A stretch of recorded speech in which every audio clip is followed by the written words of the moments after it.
Shalom Chaverim, and welcome to Elul Day 4. Pirkei Avot teaches us that no one is free except the one who is immersed in Torah, and yet many experience religion as oppressive. That means that they have tasted the counterfeit, man-made systems that enslave. God's Torah liberates because it restores us to purpose. Human-invented religion becomes slavery, but Torah anchors freedom in the divine. Today, we'll expose the difference, awaken the truth already written within, and practice freedom. Freedom is not the absence of boundaries.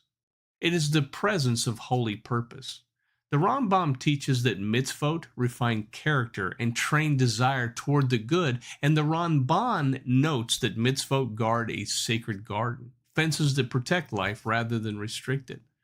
The Talmudic play on words, as we learned yesterday, the tablets were charut, engraved, but we read it cherut, freedom. True freedom is inscribed by Torah. When men twist religion to control, it becomes bondage. When Hashem commands, obedience becomes liberty. The sages teach that in the Talmud, Tractate Nidah 30b, every soul learns Torah before birth. An angel strikes and we forget, yet the echo of that Torah remains with us. This explains why authentic Torah resonates so deeply inside of us. It's home. It's not foreign. You know what is foreign?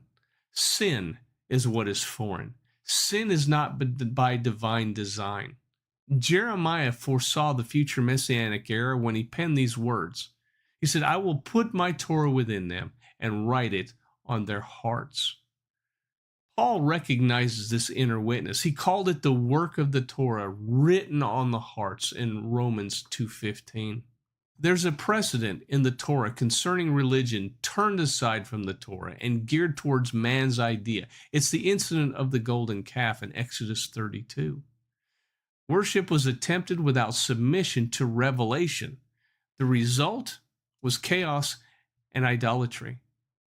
Jeroboam, the king of the northern kingdoms, repeated the error with the twin calves in 1 Kings 12, redefining worship by political convenience, bondage in religious clothing.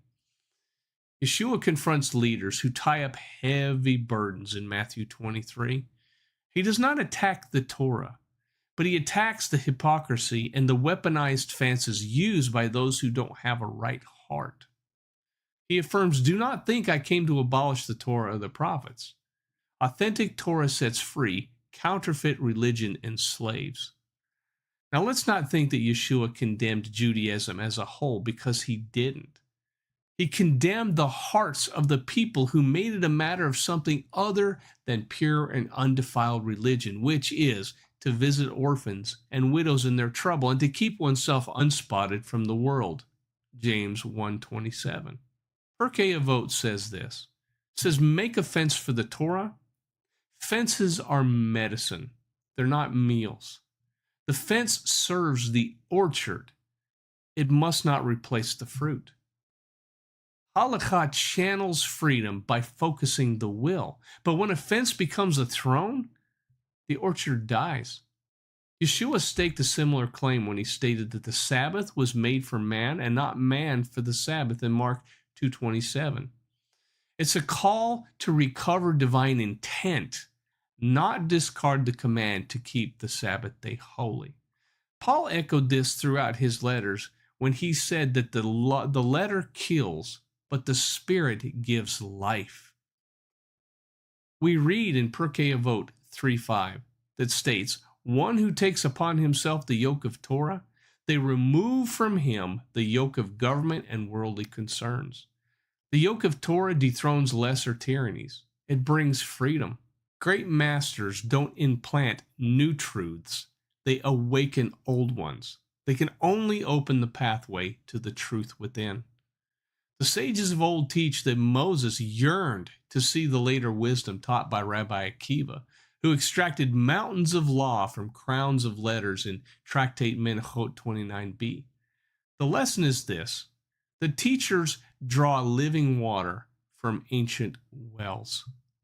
The Master himself, Yeshua, made it abundantly clear that through his words one can attain freedom from old habits and patterns when he said, "If you abide in my word, you are truly my disciples. You will know the truth, and the truth will set you free." Elul sums us to Shuvah. The king is in the field. The sovereign makes himself accessible to everyone.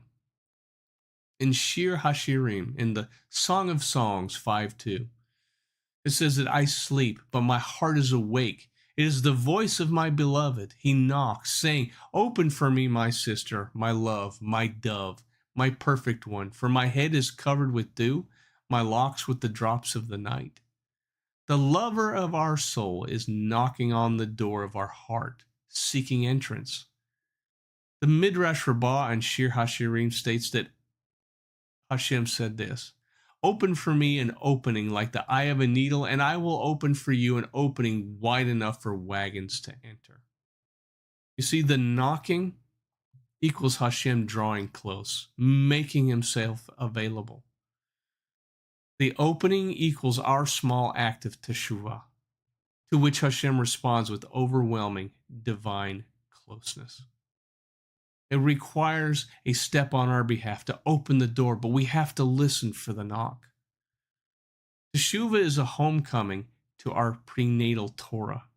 As I said earlier, we receive Torah as a preborn child, but then an angel comes, taps us. The sages say that we have this little indentation right here because an angel takes us, pushes us out of our mother's womb. We forget Torah, and then our entire goal in our life is to come back to that Torah that we learned.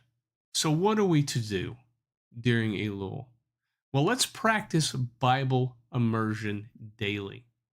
You see, freedom requires formation. We have to form good habits. And a good habit to form is daily Bible immersion. Be immersed in the Torah, the Nevi'im, the prophets, and the Ketuvim, the writings, as well as the Brit Chadashah.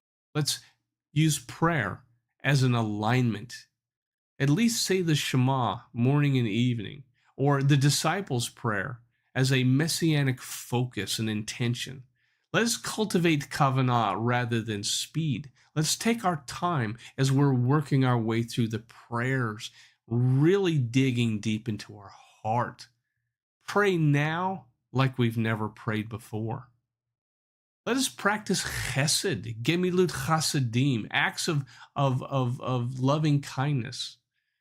A weekly act of mercy, to do tzedakah, to liberate us from this nasty habit that we might have of greed. Let us do confession and tikkun. Let us reconcile quickly, because freedom refuses to harbor debts against others if we really want to be free. Let's have fixed times with our community, to study together as a community, to stir one another to love and to good works, and to encourage one another to pray together. Friends, don't forsake the assembling together. That is an important aspect of our walk.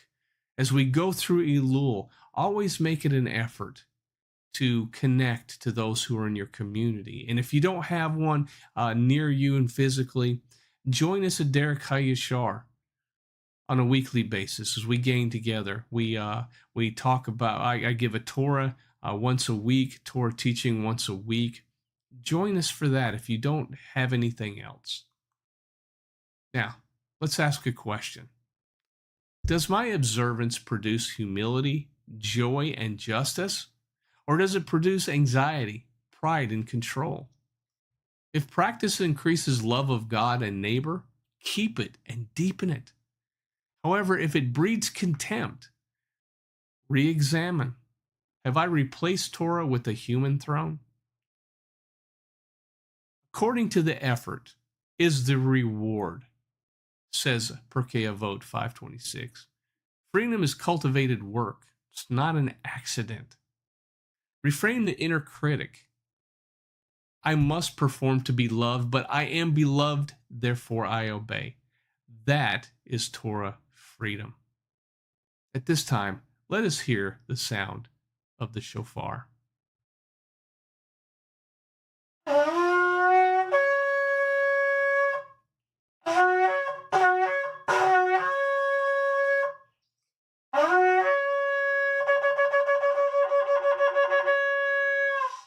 Friends, I want to give you this commission. Choose life. Choose Torah as liberty. Choose Messiah's yoke that is kind and empowers faithful obedience. May the truth within, etched before birth, confirmed by Torah, awakened by the Spirit, set you free indeed. May the Son, who is free, set you free indeed. Friends, shalom. Return to the King who is in the field. Walk as the truly freed person in Messiah Yeshua. Thank you for joining me. Shalom and Litrot. The New Testament wasn't written in a vacuum. Yet for generations, it's been read without its original context, stripped from its Jewish roots, reframed through foreign lenses, misinterpreted again and again. But what if the problem isn't the text? It's the lens we're using? We've been given a certain theological system through which to view the writings of the apostles. Is this system free from biases and agendas? Have certain ideas and practices crept in unnoticed by readers of the New Testament 2,000 years later? What if I told you that all of that is changing? What if I told you that the New Testament is being restored to its original foundation? What if I told you that Gentiles are returning to the source of their faith rooted in the Torah? This book brings the New Testament back to life. Through Jewish interpretation, you'll see Paul differently. Yeshua's teachings make more sense, and prophecy connects like never before. The Hijacked Covenant. Get your copy now.